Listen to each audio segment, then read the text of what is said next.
Welcome back to Talkin' Shit, where we are talking all sorts of shit. Schitt's Creek, that is. Today, we are talking about Season 5, Episode 8, The Hospies. I'm Jess Sterling, and of course, I'm not alone. I'm joined by someone who's definitely a little bit Alexis. Stuart! Stuart, how are you? I'm pregnant. That's it. That's the audition. You're hired. Amazing. Will you do nudity, Stuart? Absolutely not. For the sake of this podcast, absolutely not. I am so excited that we are finally here. We finally made it. It only has taken over a year. I've kept my mouth shut. Somehow Stuart avoided all of the spoilers of this incredible moment on this episode. How has this been kept from me? I'm outraged that somehow I've not seen this. I will confess, I have seen thumbnails on YouTube of like her doing the whole like arm splay kind of like movement from the dance. Other than that, nothing. No context, no nothing. I'm so glad it wasn't spoiled, but I'm also outraged that I haven't experienced this up until this point. Yeah, this is one of those moments that, like, other moments, if it was spoiled out of context, I wouldn't have really cared that much. But this one, I so badly wanted you to like enjoy completely unspoiled. And I got my wish because we're here to talk about it this episode. Of course, if you haven't already, subscribe. We're like 15 people away from hitting 200 on YouTube. So hit that button. Do it now. Sorry, I didn't mean to yell at you, but please just do it. But yeah, we have to talk about this episode because it's everything. I'm gonna do a quick little recap at the top, and then we'll talk about it because we have some happy moments, but we also have some pretty sad moments that I can't wait to talk about. So let's get into it. Johnny and Stevie are heading to Elm Glen. What a town name anyway, for the Regional Hospitality Awards, aka the Hospies. Knowing that Amir will be at the awards, Stevie decides to make the trip not just a one-day quickie with Amir, but a couple days sojourn with him to his next couple of motels.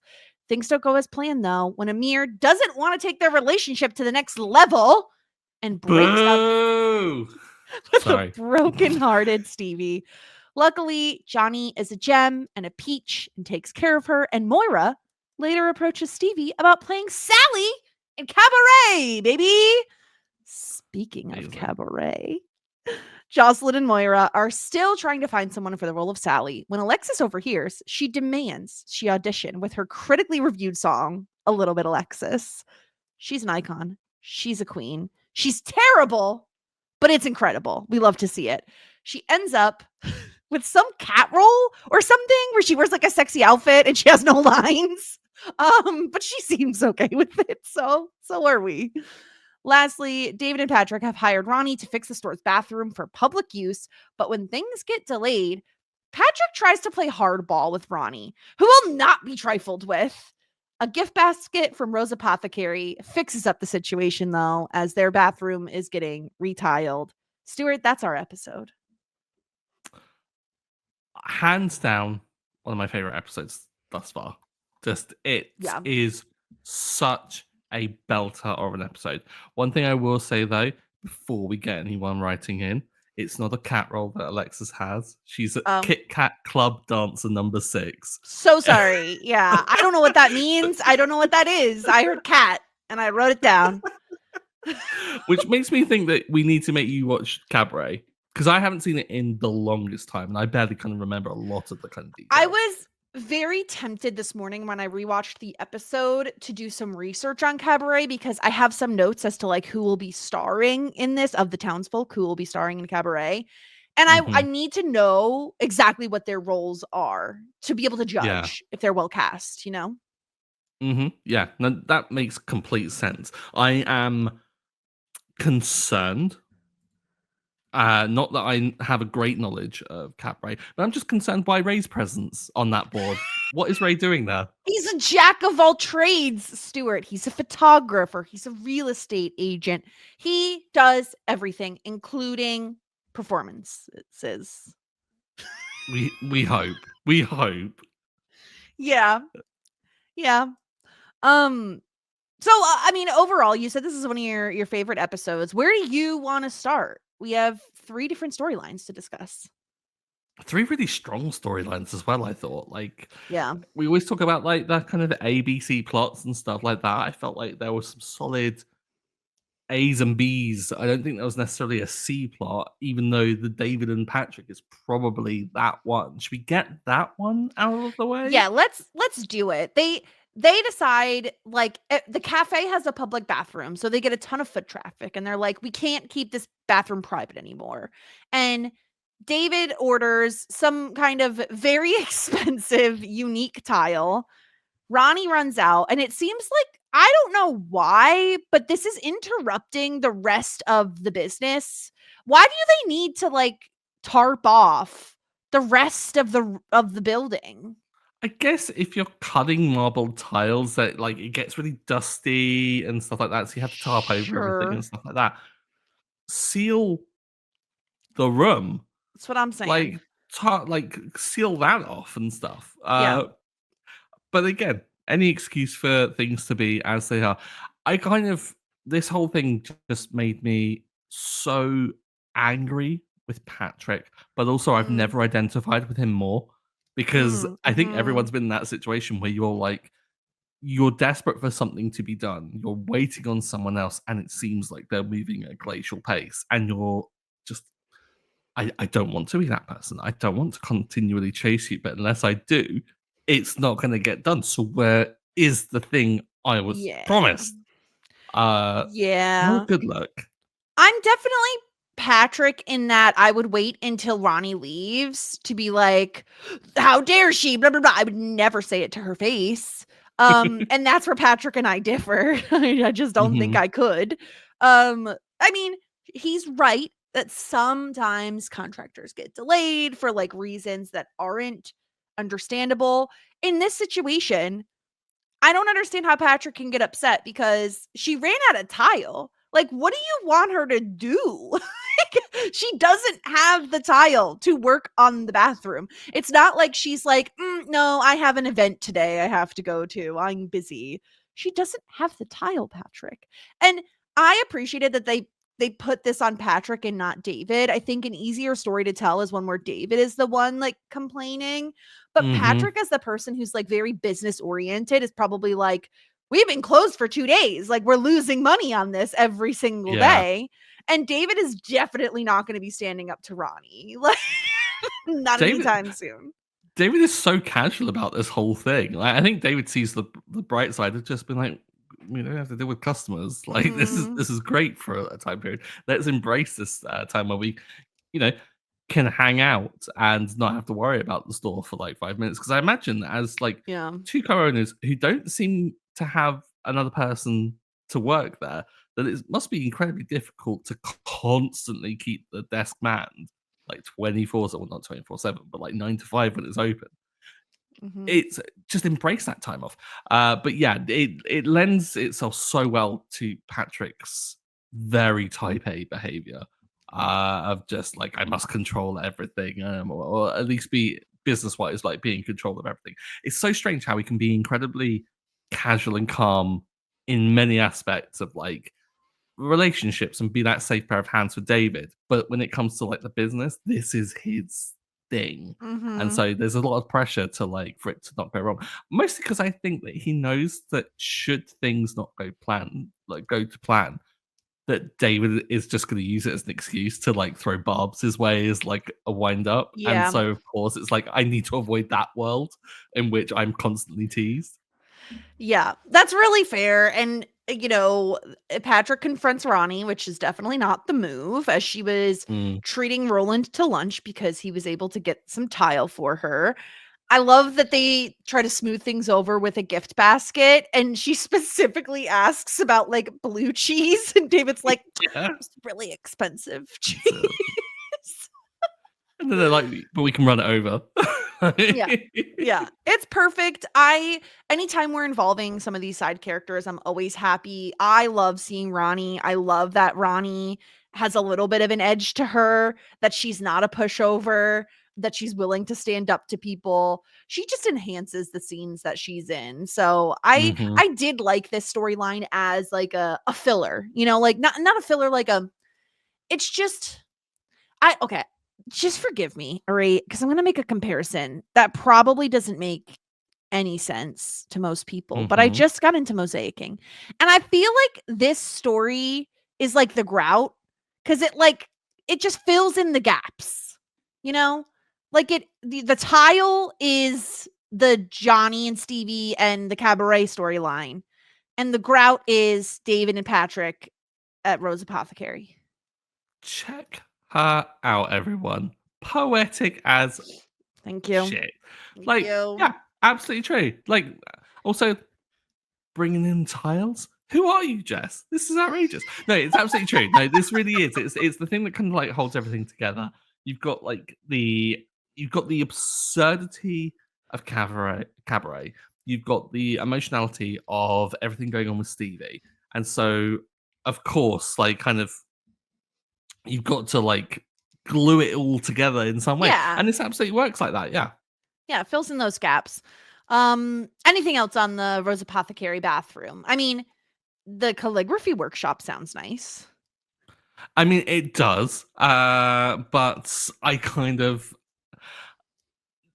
want to know more about this world of like all the events that they're hosting, like in terms of like all the absurdities and the weird kind of like niche, slightly boho, slightly like Yeah. hippie-ish stuff that David is totally up for. Of just Yeah. like I want to see that world at some point of just like the weird things and also who they attract to Schitt's Creek because I don't really get the vibe that Schitt's Creek like the townsfolk are particularly into that stuff. No, I would imagine they'd get like people from the next few towns over, like popping over when they hear about like, oh, you're offering like a Reiki workshop, like Mhm. I don't know, like some crazy, make your own lotion seminar. I don't know, like I just feel like that they would attract those like really odd sorts of things that you probably would have to go to a bigger city to find, and having them in a small town, maybe a few towns away, isn't as difficult to get Mhm. to.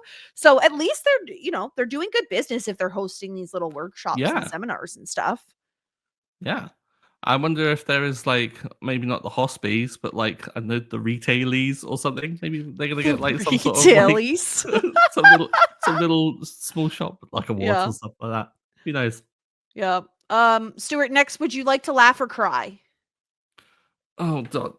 I kind of want to. I want to laugh first because I think Okay. this the Stevie thing is it ties it. Stevie's story ties that together. I think. Yeah. Okay. So Jocelyn and Moira still need someone for the role of Sally. And unfortunately, they are speaking about it a little too loudly in the work live space that Alexis is Mm-hmm. trying to conduct her business in. And she says, okay, fine, fine, you have me. So we get the iconic, incredible, a little bit Alexis. I have some backstory for you, Stuart, on how this came to be. Yes. Because Because I so have questions. yeah, so Dan Levy basically was like, "We wanna do a musical moment, right?" And Annie Murphy was like, "Please, can you let me," like, because all they had from the very, onset of the show, Dan Levy was like, "I had this idea that at some point in Alexis's life, she had a, like, reality show called A Little Bit Alexis." So that was canon from the first episode. And then he decided, like, it's now makes sense to have the song, right? Annie Murphy had said, "Please let me try to write it." And because Dan Levy had let Patrick, Noah, work Mhm. on Simply the Best, he was like, "Yeah, sure, like work up something, see what you have." And then she was like, "Well, Noah's a musician and I'm not, and that's a little scary." But her husband, Menno Versteeg, I think, um Canadian musician, if remembering correctly. maybe, sure. No? I don't know him. Okay. Uh, her husband and like his bestie were bandmates. So they were like, "We'll help you." And apparently they got inspired when her husband Menno, he was in some sort of chain fashion store and heard Work Bitch by Britney Spears. Come on. That's totally the inspo. I'm so happy. Yes, I totally got that. Yeah. And it was like, well, we want to rip off the feeling of that. Like he said, we wanted to make a song you would do spin class to. And like, it's very, because you have to think about when Alexis had this like reality show, it was during the like Christina, Britney Spears, like all that era Simple of life, pop kind music. of Paris Hilton, kind of like they listened to Stars Are Blind by Paris Hilton to get inspired. Exactly. So they were going for something that was an earworm. And like the lyrics didn't even have to be good, but they were like, it was such a bop, right? Like you wanted something that was a bop. So Annie Murphy wrote the lyrics to this song, and then her husband and his former bandmate helped like actually create it. And it's all very like, I mean, you could tell it's all very like computerized, right? Like there's not really like instruments, it's more just beats and all that put together. Yeah, it's an absolute like garage band like put together with the defaults and stuff. Yeah, so good. They played it for Dan Levy and he immediately was like, this is incredible. Yes. And it became like, at some point, I want to say during COVID, because COVID was when the last season was airing. So it was only like a year old at that point. During COVID, it became like a TikTok kind of sound that everyone used. Again, why I'm surprised you haven't seen it. And it also became sort of like a very big thing in the drag community as well. And I guess Annie Murphy was at like some sort of a drag brunch, and one of the drag queens approached her and was like, I have your song like in my set. Is that okay? And she was like, yes. And when it came on, like everyone knew the words because it just became this thing. Yeah. How did the algorithm on like TikTok protect me? How has it not been exposed to me when I'm picking up like even like small drag race adjacent references in this episode, and I'm not picking up the dragon like because I meant it totally is an absolute drag number that they would absolutely parody. How have we? I'm so happy. But everything about that, like the whole making of it, is so perfect. That's incredible. And I'm so glad that we know more of that information about how it all came together, because I'm pining for this information now. I kind of want to like, I've said to myself, I'm not going to like go searching for too much before I get a bit of approval here, because I'm not sure if like with some other things that like maybe they evolve like down the line. Because I imagine if I Googled Cabaret Schitt's Creek, I would have found out about the Stevie casting. So like I'm really kind of weary about any of that stuff. Am I free to do that? I think you're safe to Google a little bit, Alexis. I don't think there's anything that would come up that would be like spoilery in any way. But the full version, I have heard that. Yeah, you've listened to the full version. Todd, and it was so funny. Yeah, it's incredible. Everything about this. I know the lyrics to a little bit, Alexis. Like I've seen this scene too many times to count. It's probably the scene I've watched the most beyond maybe Fold in the Cheese on this show. And I love it so much. Like from the I'm a little bit tipsy when I drive my car. Like it's so bad. She's admitting to a crime in this. I'm a little bit singer even when I'm not. It's so good. It's so funny. And it's just, I can't even, it's the outfit. It's the way she cannot dance. It's the fact that she says, I've chosen to perform the title track off my critically reviewed limited reality series. A little bit, Alexis. Feel free to sing along if you know the words. No one knows the words, Alexis. Like, which is outrageous. Yeah. That's probably the most unbelievable thing about this whole scenario. Yeah. It's so good. And I love that. And this all makes sense that Jocelyn is like, well, Moira just doesn't want Alexis because she doesn't want her to like steal the show. She doesn't want to like share the shine, share the spotlight. But no, it's because Alexis absolutely sucks and got none of her mother's talent. And I love when she's like, oh, I thought the apple wouldn't fall far from the tree. And Moira just goes, different orchard. Moira was on fire this week with some of like the Yeah. things that she came out with. Like some absolute real stingers. I think for me the most hilarious thing though was just the way in which she kind of like forcefully kicked Jocelyn to like end it now. And she was like, "Come on, that's enough. We've done our time." Yeah. It's so good. It's so funny. Jocelyn, being like the kind-hearted soul she is, doesn't know how to let Alexis down easy, so she gets her chocolates, which of course Alexis misconstrues as she got the part, but instead she's Mhm. going to be not a cat, but some Kit Kat something, Club. a silent It's role, called but she it's the Kit Kat Club, Jess. We're gonna get complaints. You I'm gotta remember that. sorry. I've seen a lot of musical theater at this point. I've not watched Cabaret. Ask me about Hamilton, okay? And I will answer all the questions. Cabaret. I'm sorry, I don't think you could be more millennial than you are right It's now. not my You're on a fault that podcast Hamilton is reviewing Schitt's Creek wearing a I'm Kenough hoodie, screaming, asking me about Hamilton. You were a Tumblr post incarnate.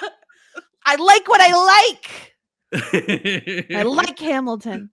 I started getting TikToks of people that are doing like that sing and sign the Hamilton songs at the same time, and it's so fascinating, like an ASL, Oh, American Sign really? Language. I don't know. Yeah. I assume you don't use ASL, I guess, because you're not in No, we use America, but BSL, British Sign British Language. Sign Language. Yeah. I You're just had to check. I think the key difference that I know between American and British Sign Language, gosh, this is a tangent, is that your alphabet can be done with one hand, whereas ours requires two hands to be done. Oh, So possibly a better version of sign language, I imagine, if you can do it with one hand. well, yeah. If But you could do it, that's a great, because you have something in your hand always. Like if I'm drinking, I yeah, need, anyway. So Alexis gets the part of the Kit Kat Club, sexy number dressed, 6. nonverbal character. Yeah. And I just just love Moira, like being on Alexis's side and being like, "Yes, Jocelyn, why? This is such a you decision."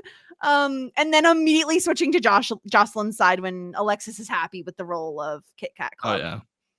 I love it. It's like, oh yeah, like I'll get in touch with my agent and we'll get like negotiating it. And then Moira is also just like, Yeah. I would have my agent accept that offer, dear. Yeah. And I also, something underrated about Moira is the way she pronounces the word question. That would Mhm. be a Jocelyn question. Question. It's Yeah. like Sebastian Rain. I have a Very question. Sebastian. The Kit Kat Club, does it have anything to do with the candy? I don't think so. Okay. It's been bothering me and I don't know. Someone might come along and be like, Stuart, you really didn't retain any information. I want to say I'm fairly confident that it's not. I mean, you don't want to be embarrassed again like you were on our Last of Us podcast when apparently I misquoted Dickens. Charles Dickens. For context. The best of times, worst of times was attributed to Shakespeare on our other podcast, Look for the Light. And quite rightly, this was pointed out to us. Yes. I was thinking of to be or not to be. Okay, people. Anyway, what am I supposed to be here? Am I supposed to know everything? Ask her about Hamlet. Ask me about Hamlet. Husband is staring at me from the corner of the room like, what are you talking about? So the other people included in this play, which we need to talk about, and I don't know their roles because Jocelyn was really standing in the way of the board, to be honest. Yes. There's some randos, but we also have Ronnie, Bob, and Ray all in the play together, which is incredible. We know, I want to say they said what part Bob was going to be. I don't remember what it was. He had to do a Steely Glaze. He had to do his little jog. Yeah. I don't know. He's going to nail it anyway. Yeah. Like obviously. based on that audition, of course. Yeah. I'm sad that we didn't get Ronnie's audition. Yeah. She didn't have to audition, I don't think. I think she just glared at them and they were like, "You're hired." Yeah, I wonder if Ronnie's offer only at this point in her career. I think she should be if she's not already. Yeah. So yeah, that's what we have going on with Cabaret. And then we're going to add in our last cast member at the very end of the Johnny and Stevie storyline. So we're going to the Hospies. Johnny tries to pretend like he's not. He's like, "Oh, who cares? It's just a regional hospitality award." But he has an acceptance speech written in Yeah, 2 I suits. mean, he's suited and booted. He's dressed like the maestro of a Lebanese orchestra. Like he clearly is so eager for these. Like I don't think I've seen Johnny more excited for something.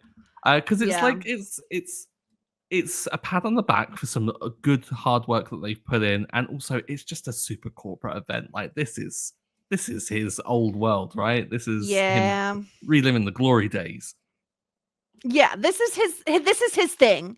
This is his favorite sort of thing. So of course he's going to be excited. He loves getting to dress up. I mean, he wears like a suit every day anyway. Now he actually has a excuse to wear one. And he goes with Stevie. Stevie doesn't care. Stevie doesn't care about the Hospies. She's excited to spend some time with Amir. I okay, maybe I'm dumb. Maybe I need an adult to explain this to me. When Amir and Stevie leave Johnny to go like get drinks at the bar, did they just go have sex real quick? I think they had a quickie, yeah. Okay, that's what I thought, but I was like, I don't know. That seems like in the middle of the award. Like what do I know? I don't know. Yeah, if I don't know, if maybe it could have been made a bit funnier, like maybe just like the hair just be a bit more tousled or something like that. Yeah, Maybe to like drive that home and have Johnny like be really oblivious. your zipper's not done up, or yeah, something to make it a Yeah. little more obvious. Because I was like, is that what happened? Is that what they?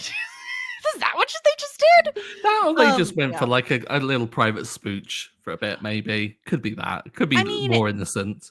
it makes what happens afterward just even more egregious Hmm. because Stevie wants to spend the next couple of days together. She's like, "Oh, I took Monday off. Like, I figured we could like bop around to a couple hotels together." And he basically is like, I thought we were just having fun because my situation won't change. I travel a lot. You run a motel, so you can't travel a ton." And he basically doesn't want to take this any further. And I know maybe I'm not I mean, maybe I'm not supposed to be super mad at Amir because it's just kind of just like a well, they have different mindsets for like what they want their future to be. But I just Hmm. hate him because he hurts Steve. Yeah. Yeah, I've been trying to reconcile this as well because I was wondering whether or not it's been flagged that Stevie is maybe more into this than he is. But I think Yeah. every sign that we've at least had of everything going on. I mean, he's the one like answering all those messages and sending her loads of messages while they've been at the party. Like, so he seems to be in on this as well. I think he's just a player, and I don't Yeah. like that because it's like that's No. Stevie. Yeah, don't hurt Stevie. Like, it's not Yeah. okay. Don't make her feel like garbage. And especially because the result of this is that she feels like, well, why was I stupid enough to think anyone would want to date a like hotel receptionist? Like, that's what she says. And it's just heartbreaking. Like, this Yeah. guy's just a douche. Like, just you deserve someone so much better than this anyway, Stevie. It just like kills me to see Stevie so brokenhearted and her to say to Johnny like, "No, we could just go home, like yeah, the plans just got canceled." And he just like I love their little hug. Like it's such dad mode for Johnny. I love it. Hmm. Like I feel like he's really making up for missed opportunities with David and Alexis, right? When he was really busy and they weren't as tight of a family. And I think he now sees Stevie as like an extension of that family and he wants Oh to just yeah. take care of her. Do you get the vibe that there was potentially a scene on the cutting room floor when he goes to get the bags and goes and like says something to Amir, maybe? Because I kind of felt like I was a little bit both looking forward to, but also concerned that we were going to get a real kind of like you made Stevie cry punch or like Yeah. telling him like a truth or something like that. And maybe if Amir had been more of an asshole about it, maybe That's we the might have got thing. that. But I felt like that scene was kind of slightly setting that up for that kind of to follow potentially. Yeah, I think if I think you're right. Like, if Amir is more of an asshole, like, if the way it ends is that Stevie shows up and he's with someone else and, like, I don't know. Oh, Like, that I think is different because Johnny isn't really the type to, like, confront people. So, I never really got the impression that that was where the scene was going. I thought it I might have been like another instance like with the Taylors, where like a bit of a home truth is said about some egregious kind of behavior, that kind of thing, not rather than like a real confrontation. Like if Johnny had gone over and smacked me, right, I think that would have been really out of character and would have been really Yeah, strange. yeah, I could see Yeah. him making, like, a snide comment or something like Mm. that, but, yeah, he mostly just wants to, like, get out of there with Stevie, like, take her home. He's like, "We don't have to do any of this stuff, like, who cares about these after parties? Let's just, like, bring you home." And then to know that, because then there's kind of like this imaginary off-screen scene that we have to, like, imagine happened, right? Where Johnny and Moira have a conversation about what happened Yeah. with Stevie. Because then Moira shows up at Stevie's apartment. Stevie's, like, pouring herself a glass of wine. Moira shows up with a bottle and is basically like and basically says, like, "That's his loss. Like, you're incredible, and it's his loss." And she recruits Sally or recruits Stevie to be Sally in Mhm. Cabaret. And it's just a very, very sweet moment. And I think part of it is because we have to imagine that Johnny immediately told Moira everything and that Moira took it upon herself to be like, I'll fix this, you know? Yeah, because it's one thing to like for him to go back and to tell Moira almost like in a gossip sense of like, oh, I can't believe what happened today. Because obviously, I imagine that he was probably back home a lot earlier than anticipated because he was talking about like parties and everything like that. And so, in explaining that, but it's another thing for him to say that and then Moira to go, oh, that's really sad to see. But then to think on it and think about how similar they are in like characters at the time of like and why this could potentially work and why Stevie's got the potential. And it speaks so lovely about how there is more belief in Stevie than Stevie has in herself from Moira, who ordinarily is a very selfish and kind of not really kind of an outward looking person in terms of other people and their lives. Like Moira often comes across as someone that is very much like, no, I'm the star and everyone else is just supporting cast. And it's nice to think that Moira does have that awareness of Stevie, and I think it lends itself to what you said before. It's that Stevie's family now, and Stevie really Mhm. is someone that they really all care about. And so yeah, I think that is. I don't know. Part of me kind of would love to see that, but I think it's also one of the kind of it's one of the nice headcanon things to think about happening in the background because you can make Oh, those key yeah. jumps. You don't have to really take it too much of a leap to imagine that scene taking place. Yeah, certainly. I don't think it was something we needed to see, but I like the idea that because we know all the way back from I want to say season 1 that Moira talks about the fact that she's from a small town and that Hmm. Johnny was kind of the person who was able to get her out of there and her job took off and she went on to bigger and better things. But I imagine that in a certain way, in certain, if we're looking way back in time, she does relate to Stevie a little bit in that way. And so when Stevie says she was trying to get like a shock to her daily routine by dating someone new, not dating a townie, right? Like not doing pony rides with Jacob or whatever the heck his name was. Um, Jake, how is it? Is that his name? dare you. Jake? Yeah, Jake. Jake. Yeah. Uh uh and that's what she was trying to do. And I like Moira saying, like, well, this isn't coming in the form of a man.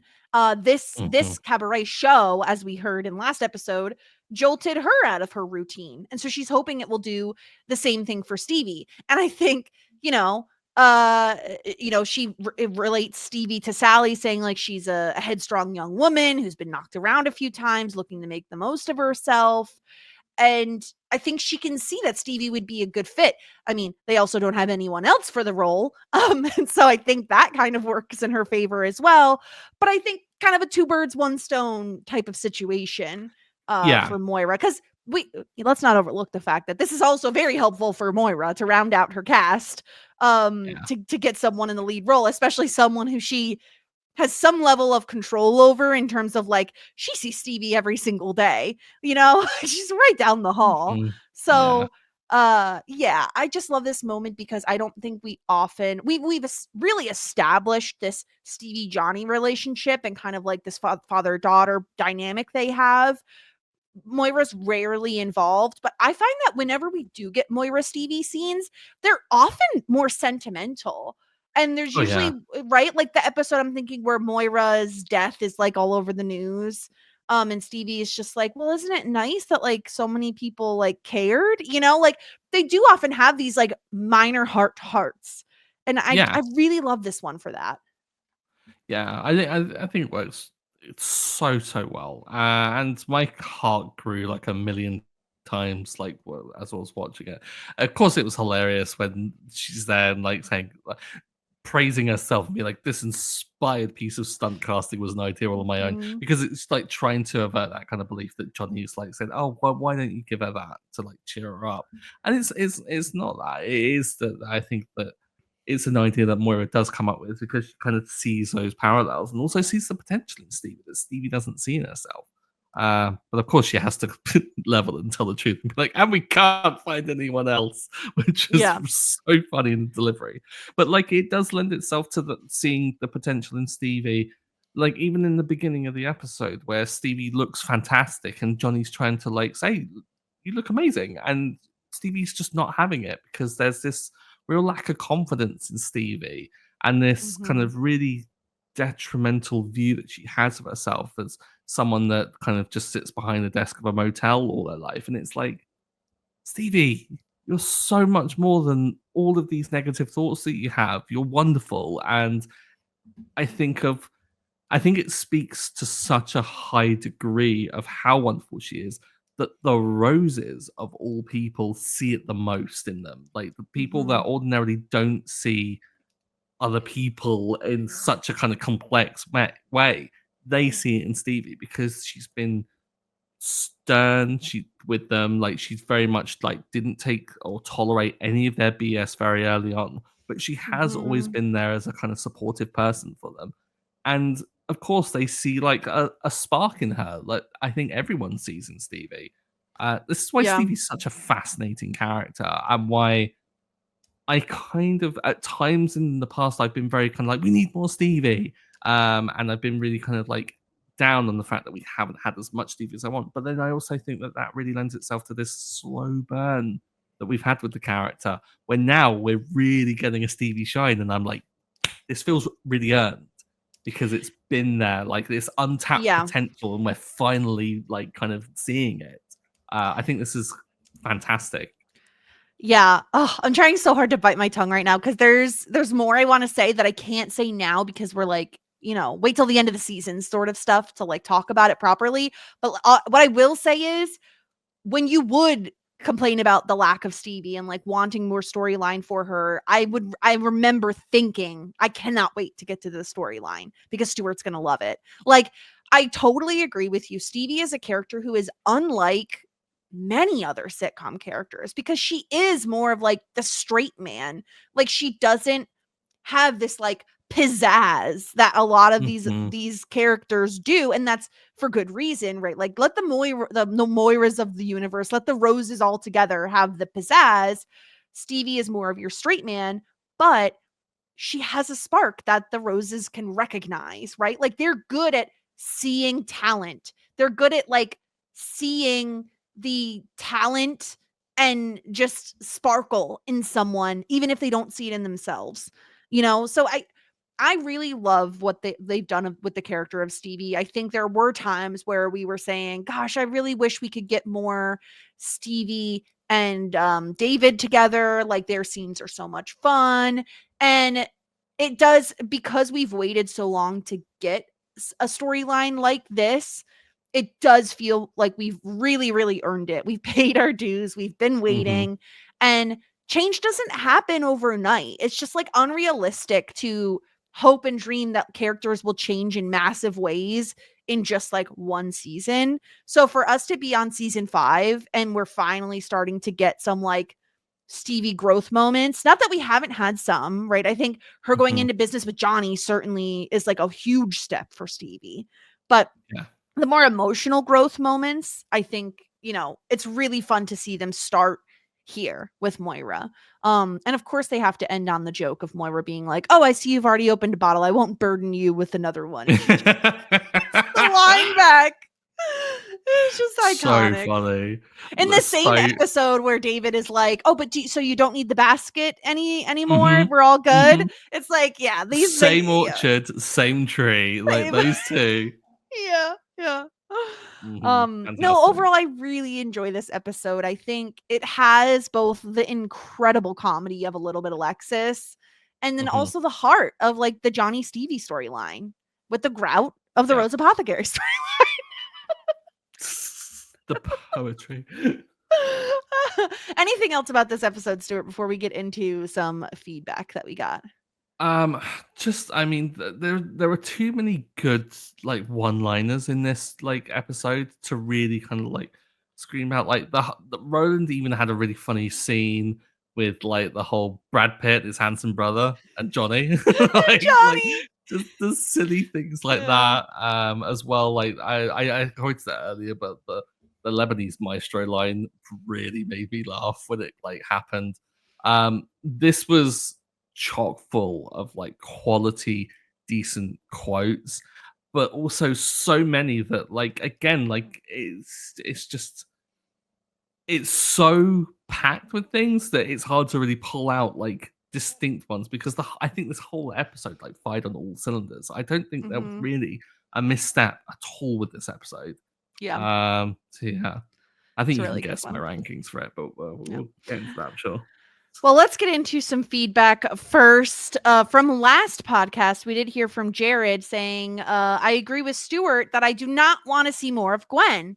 To me, a great asset to any sitcom is having a basically non-existent character that has all these wild things going on in the background that you never see. As a good example for ruining that, see everybody's least favorite Ted Lasso episode, Beard After Hours.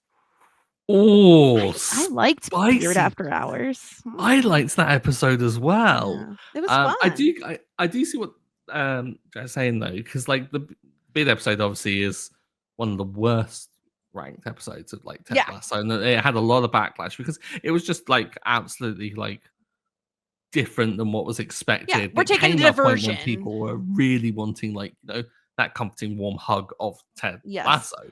But yeah, so the Gwen of it all.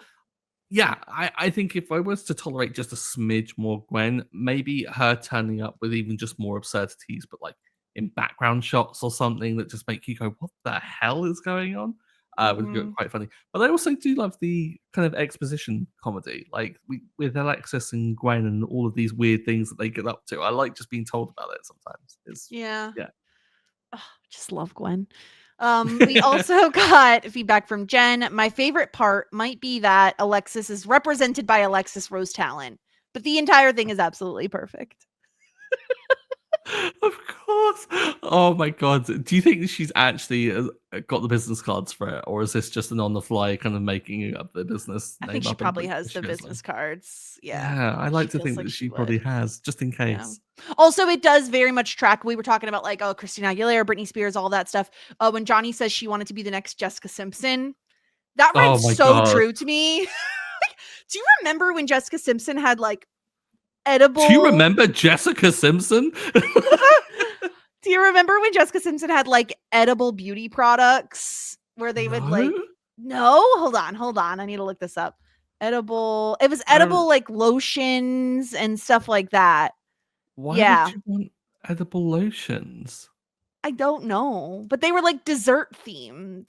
Is it like you're applying a lotion, you're like one for you, one for me, and then you're like, yeah. And the then only weird thing that I remember with Jessica Simpson is that she didn't know whether something was tuna or chicken. Oh yeah, but it's chicken of the sea, and she can't understand. But is it chicken or is it tuna? And Nick was like, "It's tuna." And she's like, "But it says it's chicken of the sea." And she's like, "You don't," and he's like, "You don't know what you're eating right now." Yeah, that was the whole Gosh. thing. The Good choices times. of who we put on TV when media was limited to what was aired on on TV alone. The choices we made, Christ. Hold on here. I have the receipts of the where is it? Hold on. She's searching. Okay, You here. know I'm totally cutting and putting a little slide in Yeah. here. Yeah, it's fine.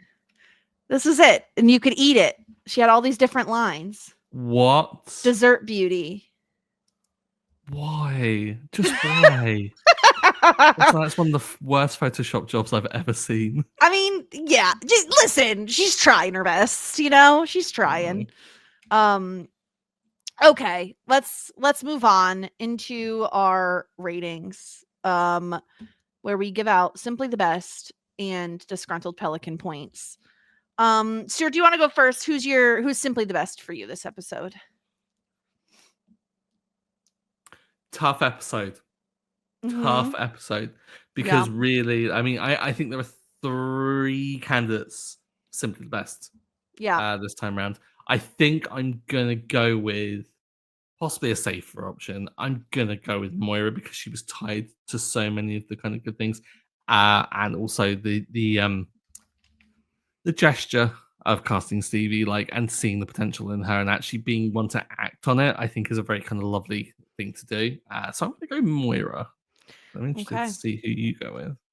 Yeah, there's certainly a number of options I could pick here. Stevie and Johnny come to mind, but like I have to give Alexis a point. Like a little bit of Alexis is iconic. I sing this song regularly. Like, and the fact that Annie Murphy wrote it, I also feel like I'm kind of giving Annie Murphy a point with it, you Yeah. know, by giving it to Alexis. So I just love this song so much. It's so stupid. It's everything. Like it is just I'm a little bit single even when I'm not. Like it's so good. Like it's so good. How do you not love it? Oh, I love it It's so much. too catchy because I just keep on singing it. Every time you Yeah. start it, I'm like, La where's this bit la going? la la la la La la la la la. la. It's so good. It's so good. So yeah, that's my simply the best point. It's gonna go to Alexis. Mhm. Disgruntled pelican point is a little tougher though. Because I don't want to give it to who actually deserves it. Fine. I will give it to Patrick. What he did was wrong. Don't Wow. get on Ronnie's case. I know she just needed to get the title. He was wearing blue Now like so many times this episode, though. Really I'm gonna tragic. say, Jess, it is possible for you to change yours because I'm giving it to Amir. Well, I didn't know If if he I'm was allowed. a viable option because, Well, like, he's been in multiple episodes. You know what? Fine. I'll take any chance to not have to give it to Patrick because truly it's breaking my heart a little bit to Well, in do that it. case, can I give it to Patrick? No! You're a true monster. No, I kind of like I was gonna fight for this because I was like, Emir is I feel like he could have handled it so much better. Like he was very dismissive of Stevie's reaction. Yeah. And really kind of like it's one thing to say like, okay, well, this is different from what I'm expecting, but I felt like he dealt with it in the worst possible way. In a And was a public real setting, too. and was a dick about it. So like, yeah, and also he upset Stevie. So I'm like, Yeah, get dickhead. bent, Amir. That's how we feel about you. Wow. Yeah. No wig watch this week. No Moira wig, unfortunately. Sometimes. Yeah, sometimes it The just happens. one lacking of this episode is a lack of a wig. It's true. It's true. I really wish we could have gotten one. But that means it's time to tier rank our episodes. As usual, hot shit, full bouquet. Love that journey for me. You, David, shit out of luck. I think we can all agree this is going to go in hot shit. It's just a matter of where in hot shit it's going. Am I right, Stuart? Yep, it's going to the top, and if it isn't, me and you're gonna have a fight. It's at, I mean, even without a little bit of Alexis, I feel like this Mhm. episode would probably be in hot shit regardless. But with the cabaret stuff, this like with Stevie, a little bit of Alexis, all of it is just a perfect little recipe for success. Yeah. So And to get this color of episode 8 episodes into the season, it not being like a finale or a premiere, I'm so happy. Like, because yeah. it means that we're not getting a mid-season lull, we're getting a mid-season peak. I just hope that it's Mhm. an upward trajectory, or even just we can stay at the same level. Mhm. This for the remainder would be great. Just don't go down. Just don't go Listen, I'm down. telling you, there are some really lovely, incredible episodes to come. One of Mm, which is next week's episode. So, would you like to hear the title? yes, I Season absolutely. 5, Episode 9, The MVP. Do you have What? MVPs in Britain? Most valuable player. Yeah. I mean, you get It's that like for a like, sports thing. yeah. So in football, in soccer, as you may call it, we have I don't man of the like the way you match. just said that. Soccer. Soccer. Yeah, yeah, we have man or woman of the match, like depending on who was most important. But yeah, we understand what MVP means. Yeah, Yeah. it's What do more you think it's American about? vernacular, I think. I don't know, like MVP. I mean, it has a sporting connotation. Are we gonna get them Yup. playing? Maybe they're gonna play football. No, they won't play football. I Footy. don't know. Footy. Do you want a A game of little bit of footy? footy. No, footy. Do you want to do a bit of keepy happy? Yeah, Excuse I me. Is if that we hacky kick the ball. sack? Yeah, but with a football. It's keepy uppy. You know, I saw it on Taskmaster and I literally thought that that guy was just saying it as like it's the way kids say it, but it no, okay, you just said it and you said it very seriously. So, Mhm. keepy uppy is a thing you say. I love that you're continually surprised by our language and that you speak it daily. No, I do not. You speak the Queen's English. King's English now. She's Yeah. dead. She did die. Gosh. Okay, would it help you if I Yeah. told you that we won't be alone? We will be joined by a guest, and that guest is Zach. What is Zach an expert on? Does Zach look, Zach's a runner. Yeah, I mean, yes. Yeah, he So runs. like is there I don't know, is it a running thing? I don't know. I mean, I'm I really think confused. This is Zach, throwing me if through a people loop. know our friend Zach, he does like sports. Oh, is this okay? I'm gonna. Yeah, this is a. Are they gonna be playing baseball? I will Is this a say baseball thing? one other thing to note. My husband is very sad he didn't get this episode to guest Yeah, it's a baseball thing. It's a baseball thing. So that will be next week. The Amazing. MVP. But yeah, looking at the titles of the episodes to come, I think with the exception of maybe one of them, and even that episode, I remember things that happen. It's just I don't think it's like top tier. The remainder of these episodes for season 5 are all really incredible. So I'm very excited. And I really like next week's episode. So very Oh, excited. awesome. Looking forward to it. Who's gonna be playing baseball, Stuart? Ray, because he does everything. I mean, he does everything. He's great at everything. Of course, he's I gonna be imagine there. Ronnie would be really good at baseball. Okay. Oh my god, maybe it's like a maybe okay. Scrap Ray. Okay. No Have more it be Ray. Ronnie. Have Mhm. it be like the Jazza Gals like charity baseball game or Oh, I something. love that for them. So yeah, and They like could Ronnie sing. takes it super seriously, and Moira has to play baseball. Oh, I was gonna iconic! say they could sing the national anthem, but I think they'd have to sing "O Canada." Do they sing "O Canada" at baseball games in Canada? You're Oh, asking my me. husband is nodding. They do. We have confirmation. They sing "O Canada." He Amazing. just said, "I'm pretty sure." Well, now you're going to be embarrassed if they don't. But that's for next week. So very excited for that. I cannot wait to talk about that episode. For now, I'm going to go listen to a little bit of Alexis on repeat until then. This is my life now. I will be joining you in that same endeavor. But But yeah, we'll be back next week. And until then, everyone, warmest regards. And best wishes. Tweet us on Facebook or leave us a review and you say, yeah, okay, I think I will.